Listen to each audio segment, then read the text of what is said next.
அம்மா என்ன பண்ணுறீங்க? கோஸ் முட்டை பொரியல் சப்பாத்திக்கு ஒரு டிஷ்ஷு. அப்படியே கம்ம கம்மன்னு இருக்கு. இதில் அப்படியே சப்பாத்தியை வச்சு சாப்பிட்டோம்னா அவ்வளோ. சப்பாத்திக்கு டிஷ் ரெடி ஆயிடுச்சு. கோஸ் முட்டை பொரியல் பீட்ரூட். இப்போ இதை வச்சு தான் நம்ம சாப்பிட போகிறோம் சப்பாத்தி. இது கோஸு முட்டை பொரியல் பீட்ரூட்டு தயிர். சப்பாத்தி பிச்சுங்களா, ஒரு ஸ்பூன் பீட்ரூட் பொரியல் அப்படியே வச்சு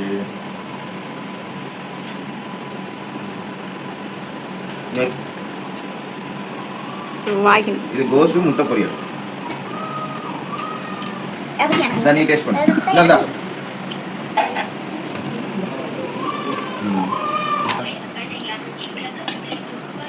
பீட்ரூட், நெக்ஸ்ட்டு கோஸ் முட்டை பொரியல், நெக்ஸ்ட்டு கொஞ்சம் தயிர்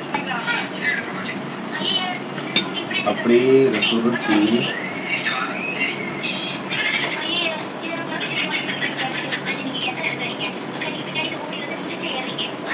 நல்லா இங்கே அவர்கிட்ட பார்த்துட்டே இருக்கான். அவனுக்கு நான் வச்சு கொடுத்துட்றேன்.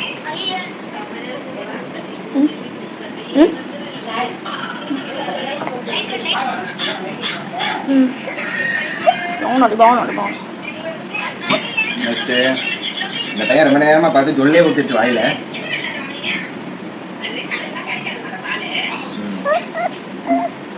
இவ்வளோ சாப்பிடியா?